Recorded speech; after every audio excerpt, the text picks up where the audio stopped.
Hello student, आप सभी का स्वागत है आपके प्यारे से YouTube channel miss coaching centre में। और जैसा कि पता है कि ये है चैप्टर 10 और जिनके बारे में हम लोग जीवन परिचय के बारे में पढ़ चुके हैं, ओम प्रकाश वाल्मीकि जी के बारे में। और अब हम लोग पढ़ने वाले हैं इनका लाइन बाय लाइन एक्सप्लेनेशन हम लोग पढ़ चुके हैं। और अब हम लोग पढ़ने वाले नहीं है, आई मीन इनके सब्जेक्टिव क्वेश्चन आंसर को सॉल्व करेंगे। यहाँ पे देख सकते हैं आप, इनका सब्जेक्टिव क्वेश्चन आंसर है, ये इनका सब्जेक्टिव क्वेश्चन आंसर है। तो आज हम इसी को डिस्कस करेंगे, एक एक करके सारे क्वेश्चन को हम लोग अच्छे से डिस्कस करने वाले हैं। तो चलिए फटाफट से आप लोग कॉपी पेन लेके तैयार हो जाइए, हम लोग डिस्कस करते हैं।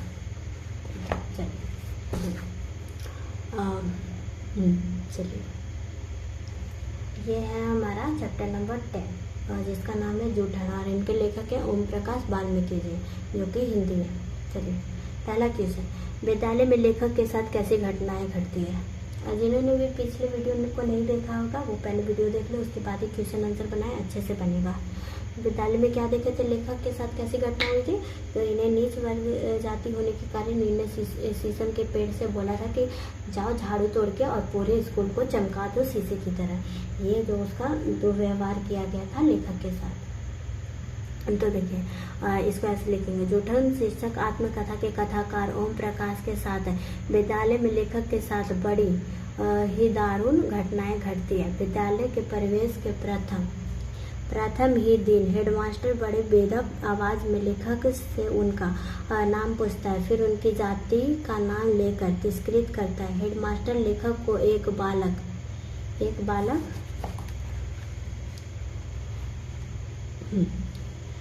एक बालक नहीं समझ के उसे नीची जाति समझकर कामगार समझता है और उसे शीशम के पेड़ की टहनियों से झाड़ू बनाकर पूरे विद्यालय को साफ करवाता है। दूसरे दिन फिर वही काम कराता है और तीसरे दिन भी वही काम करवाता है। चलिए हम लोग देखते हैं क्वेश्चन नंबर 2। पिताजी ने स्कूल में क्या देखा और उन्होंने आगे क्या किया, पूरा विवरण अपने शब्दों में देखो। देखिए जब पिताजी लेखक के पिताजी जब रास्ते से गुजर रहे थे तो वो देखते हैं कि मेरा बेटा तो यहाँ झाड़ू लगा रहा है। तब उन्होंने वो हेडमास्टर पे चिल्लाया और उसका जो सामना होता है, वैसे तो वो बहुत ही अच्छे थे लेखक के पिताजी, कभी इस तरीके से बात नहीं किए थे किसी से, लेकिन उसका डटकर सामना किए थे हेडमास्टर का। तो चलिए ऐसे लिखेंगे, पिताजी ने स्कूल के रास्ते से जब जा रहे थे तो एकाएक उनकी नज़र अपने बेटे मुंशी पर पड़े। लेखक के पिताजी लेखक को प्यार से मुंशी कह के बोलते थे। उन्होंने देखा कि उनका बेटा पढ़ाई करने की जगह मैदान में झाड़ू लगा रहा है। यह देखकर लेखक के पिताजी अपने बेटे के हाथ से झाड़ू फेंककर जोर से चिल्लाए और जिसके कारण पूरा विद्यालय हिल गया और हेडमास्टर ने अपने इस काम के लिए उसे बहुत क्रोध किया। चलिए हम लोग क्वेश्चन नंबर 3 देखते हैं। आई होप आप सभी को ये सारी चीज़ें समझ आ रही होगी। बचपन में लेखक के साथ जो हुआ, आप कल्पना करें कि आपके साथ भी हुआ हो। ऐसी स्थिति में आप अपने अनुभव और प्रतिक्रिया को अपनी भाषा में लिख के देखें। जो बचपन में लेखक के साथ हुआ, उन्हें झाड़ू दिया गया और अगर आपके साथ स्कूल में होता तो आप क्या करते, वही बताना है। ये तो अपने से लिखना है, लेकिन मैंने यहाँ पे आप अपनी लैंग्वेज में, अपनी भाषा में, मैं क्या सोचती हूँ वही लिखती हूँ। आप लोग देख लेना, अपने हिसाब से लिख लेना। जिनको कुछ और नया आइडिया मिले तो वो अपना ऐड कर सकते हैं। बचपन में लेखक के साथ जो हुआ वो बहुत गलत हुआ, क्योंकि किसी व्यक्ति को किसी तरह का कार्य दूसरे व्यक्ति के साथ नीच जाति के कारण कराना बहुत ही शर्मिंदगी की बात है। यहाँ पे 2 को लिखा गया, शर्मिंदगी की बात है। और अगर यही काम बचपन में हमारे साथ हुआ होता तो हम अपने अंदर ही घृणित महसूस करते। देखिए अगर ऐसा होता तो हम लोग तो खुद ही अपने आप में एकदम बहुत घृणा जैसा फील होता कि ये क्या हमारे साथ ऐसा क्यों हो रहा है। और शायद हम इतना अपमानित होने के बाद, सब बच्चों के सामने अपमानित होने के बाद ऐसा नहीं लगता कि हम दोबारा वहाँ स्कूल में कदम रखते, स्कूल शायद तो छोड़ देते। मैं तो यही सोचती हूँ। और हम उनकी सोच को बदलने की कोशिश करते हैं और हम ये भी कोशिश करते हैं कि वो जो दलित वर्ग के लोगों के लिए ऐसा सोच रहा है उसे थोड़ी बहुत बदलने की कोशिश करते हैं। आई नो ये आसान नहीं होता, पर कोशिश करने वाले की कभी हार नहीं होती। किन बातों को सोचकर लेखक के भीतर कांटे जैसा उगने लगता है। अब यहाँ पे क्वेश्चन नंबर 4 है। जूठन शीर्षक आत्मकथा के लेखक जब अपने बीते जीवन में किए गए काम और उस काम के बदले मिलने वाले मोहतान यानी कि जो मिलता था काम के फलस्वरूप उसको याद करता है और अपने कांटों भरे बीते दिनों को सोचता है, तो लेखक के भीतर कांटे जैसा उगने लगता है। अब वो क्या सोचते हैं, चलिए देखते हैं क्या सोचते हैं। 10 से 15 मवेशियों की सेवा और गोबर का दुर्गंध हटाने के बदले केवल 5 सेर अनाज मतलब 2.5 किलो अनाज मिलता था। 2 जानवरों के पीछे फसल तैयार होने के समय मिलता था। दोपहर में भोजन के तौर पे बची खोची आटे और भूसी में जो भूसी होता है तो गाय को खिलाया जाता है, तो थोड़ा सा आटा बचा था उसमें मिला के और रोटी बना के इन्हें दे दी जाती थी। और एक और चीज़ इनके साथ होता था, क्या होता था कि खूब मेहनत से लोग शादी ब्याह में काम करते थे, लेकिन जब खाने देने की बारी आती थी तो उन्हें एक अच्छी प्लेट नहीं मिलती थी। उन्हें जो लोग खा के भराती लोग फेंक देते हैं, उसी में से जो थोड़ा बहुत बचा रहता था वही इन लोग को मिलता था।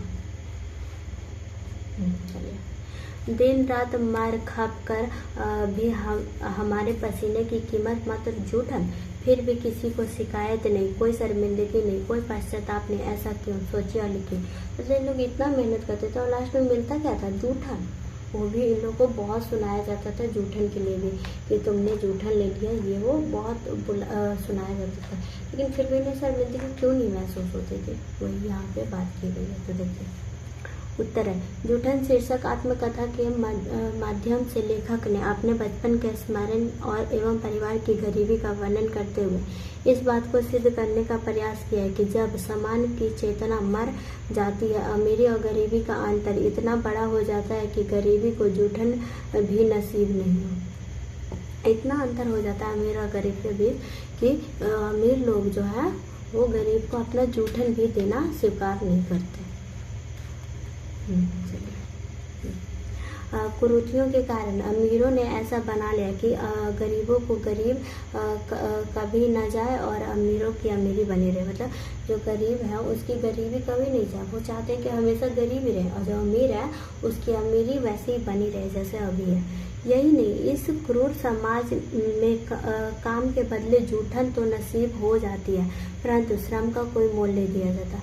मतलब जो काम किया जाता है उसके बदले जूठन मतलब जो बच जाता है वो तो दे दिया जाता है, लेकिन अगर ये मेहनत से कोई काम करते हैं तो उन्हें कुछ नहीं मिलता, उसके बदले में कोई भी पैसे रुपए नहीं दिए जाते। परंतु जो निर्धन है, दलित है, उसे जीने का संघर्ष करना है, इसलिए उसे कोई शिकायत नहीं होती, कोई शर्मिंदगी नहीं, कोई पश्चाताप नहीं। जैसे अब उसे अपने जीवन को चलाने के लिए उसे तो खाने की ज़रूरत है ही, ऐसा तो नहीं है कि कोई भूखे पेट रह लेगा, इसलिए उन्हें शर्मिंदगी नहीं महसूस होती और कोई पछतावा भी नहीं लगता इस बात से। क्वेश्चन नंबर 6, सुरेंद्र की बातों को सुनकर लेखक विचलित क्यों हो जाता है। मतलब सुरेंद्र कौन था, तो देखिए क्या है सुरेंद्र के बारे में जो कहानी है वो बताता है। सुरेंद्र के द्वारा कहे गए वचन, भाभी जी आपके हाथ। एक बार जो सुरेंद्र है वो आता है लेखक के यहाँ और जो लेखक की पत्नी होती है उसे बोलती है भाभी जी। जब सुरेंद्र को खाना देती है उसकी भाभी, तो वो सुरेंद्र बोलता है कि भाभी आपके हाथों का खाना तो बहुत ज़्यादा टेस्टी है, ऐसा तो हमारे घर में कोई खाना बनाता ही नहीं है। तो देखिए सुरेंद्र के द्वारा कहे गए वचन, भाभी जी आपके हाथ का खाना तो बहुत जायकेदार है, हमारे घर में कोई भी ऐसा खाना नहीं बना सकता, लेखक को विचलित कर देता है। मतलब ये सुनकर ना उसे अपनी पुरानी मतलब बचपन की स्मृतियों का याद आ जाता है। सुरेंद्र की दादी और पिताजी के जूठों पर ही लेखक का बचपन बीता था।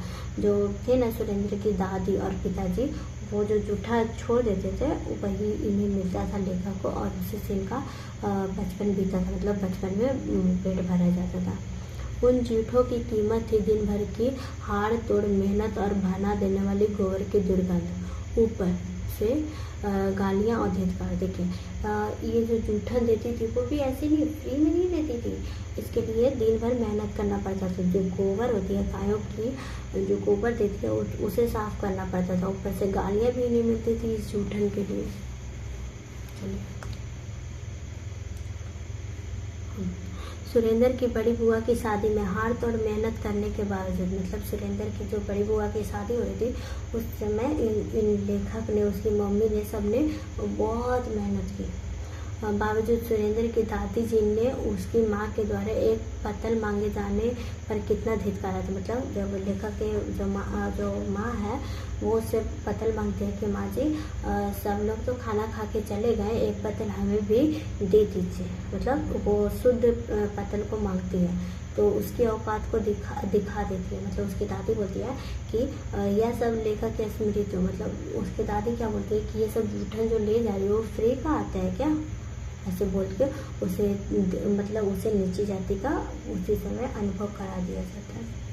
किसी चित्रपट की पार्टी पलटने लगा था। आज सुरेंद्र उनके घर का भोजन कर रहा है और उसकी बड़ाई कर रहा है। सुरेंद्र के द्वारा कहा वचन स्वतः अस्फुट स्मृतियों में उभर आता और लेखक को विचलित कर देता है। चलिए अब हम लोग क्वेश्चन नंबर 7 देखते हैं। क्वेश्चन नंबर 7, घर पहुंचने पर लेखक को देखकर उसकी माँ रो क्यों पड़ती है। तो लेखक घर पहुंचता है तो उसकी माँ उसकी हालत देख के रो पड़ती है। अब क्यों रो पड़ती है इसलिए देखते हैं।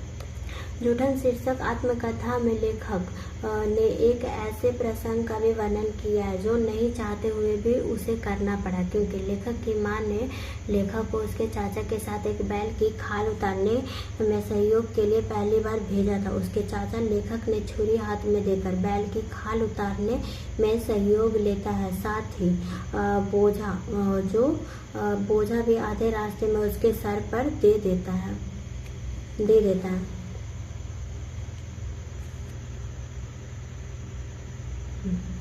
गठरी का वजन लेखक के वजन से भारी होने के कारण उसके घर तक लाते लाते लेखक की टांगें जवाब देने लगती है और उसे लगता है कि अब वो गिर पड़ेगा। सर पर लेकर पाँव तक गंदगी से भरा था, कपड़ों पर खून के धब्बे साफ दिखाई पड़ रहे थे। इस हालत में घर पहुंचने पर उसकी माँ रो पड़ती है।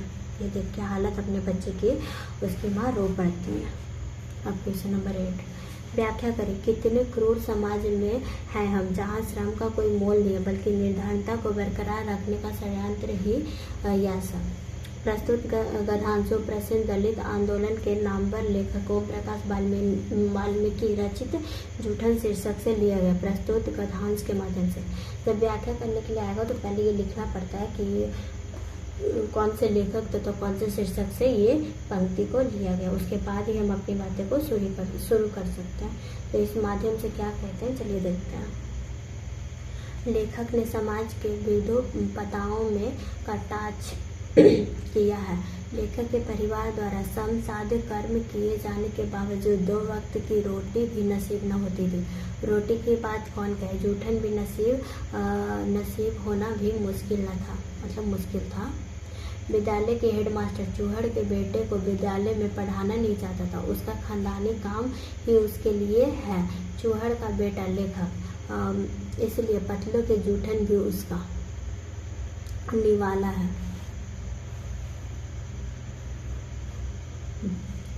इस समाज में भाषण का तंत्र इतना मजबूत है कि शोषक बिना पैसे का काम करवाता है, अर्थात बेगार लेता है। श्रम साध्य के बदले मिलती हैं गालियाँ।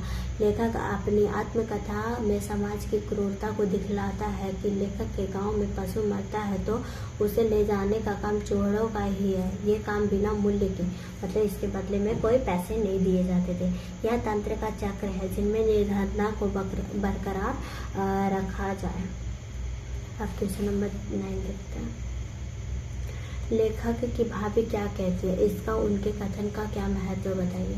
तो लेखक की भाभी क्या कहती है चलिए देखते हैं। लेखक की भाभी लेखक की माँ से कहती है, इनसे ये ना कराओ, भूखे रह लेंगे, इन्हें इस गंदगी में ना घसीटो। लेखक के गांव में बददेव तंगा का बैल खेत से आते वक्त क्या हुआ था, गिर गया था और वहीं पे वो मर गया था।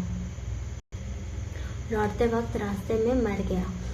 उसे खाल उतारने के लिए लेखक चाचा के साथ गए थे। तो भाभी कहती है कि माँ, इनसे ये काम मत लगाओ, जो कि लेखक की ज़िंदगी में प्रकाश का भारी काम करता है।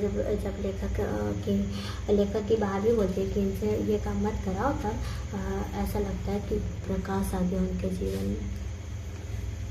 10 क्वेश्चन नंबर 10, इस आत्मकथा को पढ़ते हुए आपके मन में कैसा भाव आया?